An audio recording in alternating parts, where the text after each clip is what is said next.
Hello and welcome back to the DHVM School for Home Evaluations, DIY Home Evaluations Mastery. This is lesson 1.3, sketches. All right, this is gonna be, I mean it this time, this is gonna be this is gonna be a quick one, but a little bit more difficult than the others, so let me get started. Let me get started right quick. All right, on our agenda here, we have why are sketches so important? Because a lot of people are thinking, why are we sketching things? I'm just trying to figure out the numbers. We're going to get to that, okay?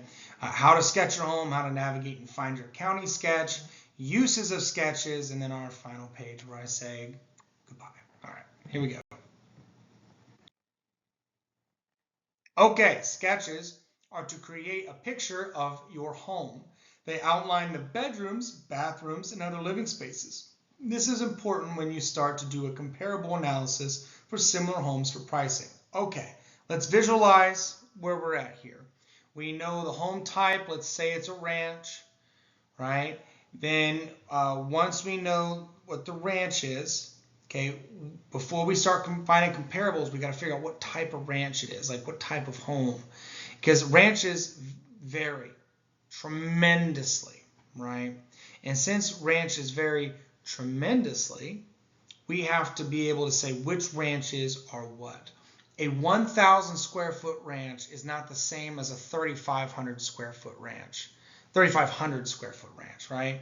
Those are completely different floor plans, completely different things. So by saying, oh, well, there's a ranch, so that's my price range, right? We go a step deeper than this. We have to sketch out our home so then we can compare it with county records, take both the measurements from the county records as well as our floor plan that we sketch out. And then when we look at other sketches and other floor plans and comparables, for our comparables, we can say what's actually comparable and what's not, right? The whole thing about home evaluation is you're trying to decide, you're not trying to decide, you're trying to finalize and analyze what someone is willing to pay for your home, right? What's the minimum and what's the maximum and what could appraise? That's what we're doing here. And appraisal in itself is just an opinion of value. So let's move forward. Okay. First, you will need a piece of paper. Any will do.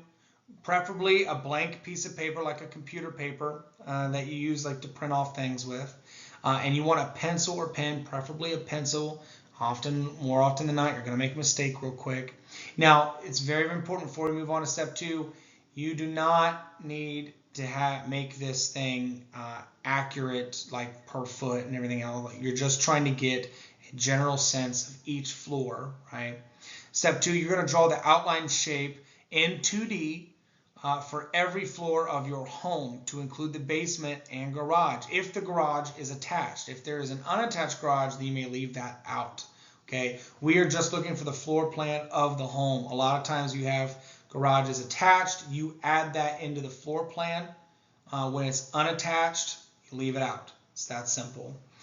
In a very generic format, complete a sketch of your floors, outlining and labeling every room to include pantries. You do not need to label furniture, just the structure of the home. So let's say for a kitchen, if there's an installed kitchen island, you're going to put where the kitchen island is. If it's a mobile kitchen island, you do not. You don't have to put that there are cabinets. Okay, you just need to put the box or the shape of the kitchen and the generic form in which the kitchen is in, and you need to say, all right, well, there's the kitchen.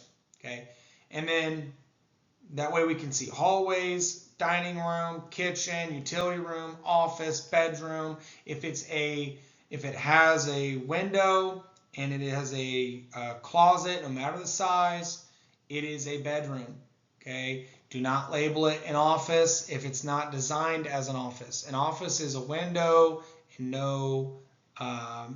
it's a window and no closets, right? It doesn't matter what you use it for. It matters like what do we use it for. Now, another important piece is I've seen a lot of people place, oh, well, look at I have a 4-bedroom, right? And I have a 4-bedroom, 2-bath.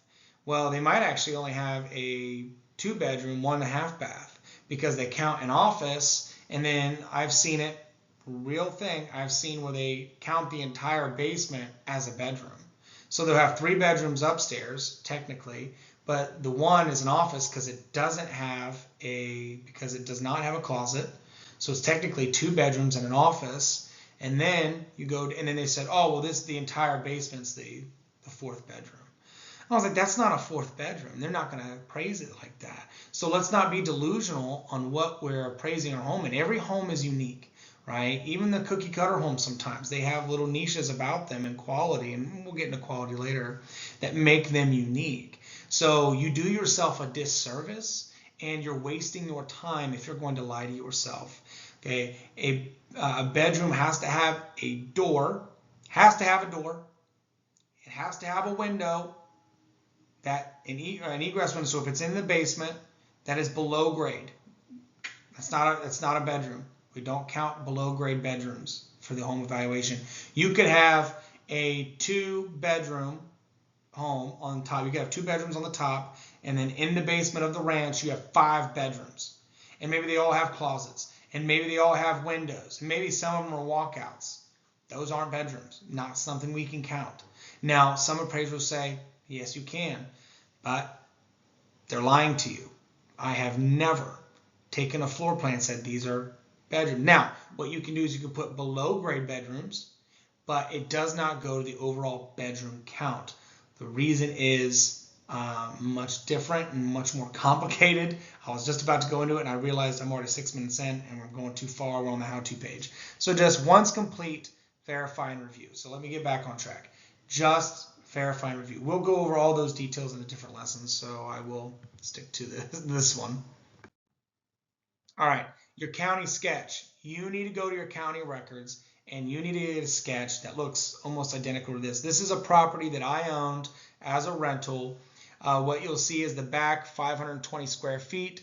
That is a 1-bedroom unit. It's a duplex. This is a duplex that I owned. 520 square feet was the rear 1-bedroom, 1-bath efficiency apartment for 520 square feet.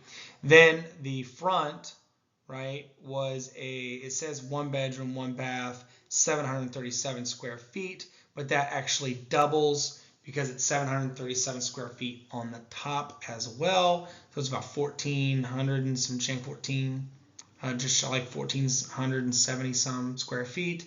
And then when you look at that, that's 3 bedrooms on top, and it was 3 bedrooms on top with a bathroom, and then on the bottom it's a 1-bedroom, 1-bath. You had a living room, a kitchen, a dining room, and then some hallways and a utility room down there in the bottom floor. The reason why you need to get your county sketch is because you need to match up your measurements, right? It might even be a good idea before you start your sketch to get your county sketch printed off, so that way you can keep your measurements semi on track. But you don't have to. The point gets across in just a regular piece of paper. So the first thing you want to do is you want to Google search your local county auditor's website. Navigate to property search. You'll want to pick address, okay, not name. Don't do it by name. You can, but address is the most accurate. Then type in your street number and street name. Likely you will not want to put, say for this property it was Lehman Street. I didn't put in Lehman Street. I just put in Lehman. Okay, street number, then Lehman, and then street number would ask for street number, Lehman would ask for street, and then it would generate, because that's all you need. Right? There's not particularly another one in your county records. They don't do that. So if you put like Lehman Street, it'll say invalid search. So very important. Remove road, street, avenue. Don't put that in there. That's a rookie move. Search for the word sketch. Once you click on the property, search for the word sketch. It'll be on the left, it'll be right. Every county has a different website that they use, and that gets a little complicated. Look for the word sketch. 99 times out of 100, there'll be a sketch there. Click on the word sketch. It'll take you to a photo that resembles this one right here. Okay.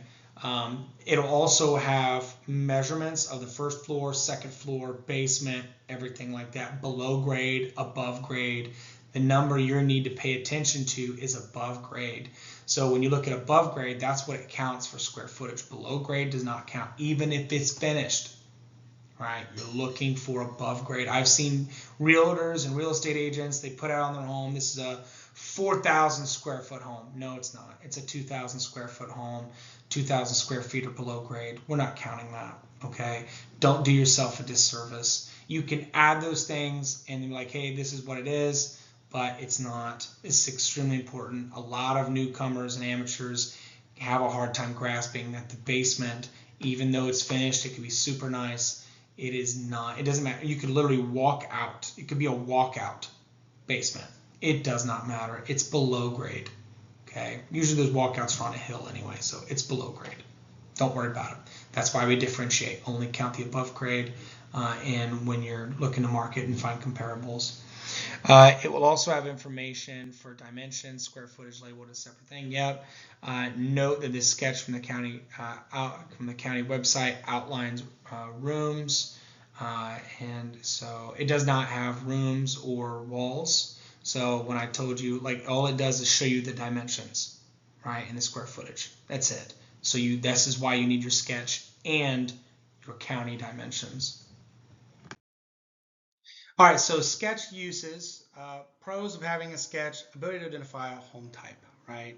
Ability to identify floor plans similar to yours, able to find the difference in quality of comparisons. We're going to talk about quality in a different lesson, like I've mentioned before. But the identify home type, once again, I talked about this a little bit before, but if you have a colonial, you want to make sure it's your type of colonial. If you have a ranch, you want to make sure it's your type of ranch. Similar square footage, similar layout, as similar as it can be. So when you compare it, you're not just going, oh, it's a ranch. Oh, it's another ranch. No, it has to be a ranch that kind of matches what you're going with, because you're trying to get the best accurate value for what you're doing. That's why you were here. You're not here to, put smoke in your eyes and be like, oh, look, I don't see it. It's there, right? I'm giving you the information. You use it, make some money with it. That's what we're here to do, or not lose money. Cons of not having a sketch: being unable to identify unique features of your home, features or rooms in your home, right? A lot of times we don't even think about the rooms that we have and the amenities that we have until we put it out on paper. Being unable to verify square footage and structure. It's a very important piece. Verify with your county records. Don't just go off what your realtor told you on the last time, what you think you have. Verify. Get the exact amount before you start putting numbers on paper and putting things out there. Potentially mistaking comparable properties, just like I said. If you don't have if you don't know what type of property you have through your sketch, you're not going to know what type of property you have to compare them with. But we're going to talk about the ability to do a sales comparison in another one. And that's all we have for that. Thank you so much. My name is Tyler Scott, DIY Home Mastery, Home Valuations Mastery, a little typo there. You can email me at scottfamilyre@gmail.com. That's where I do all my investments, my rentals through, obviously all my real estate potential business. So reach out, put it in the group chat, put it in the main chat, in the community chat. I'll answer. That's what I'm here for. I want to see you succeed. I'm a teacher full time. I see people succeed all the time. This is the best way to get where you need to be. So without further ado, let's go ahead and get you into lesson 1.4 and then finish up lesson 1. Thank you so much.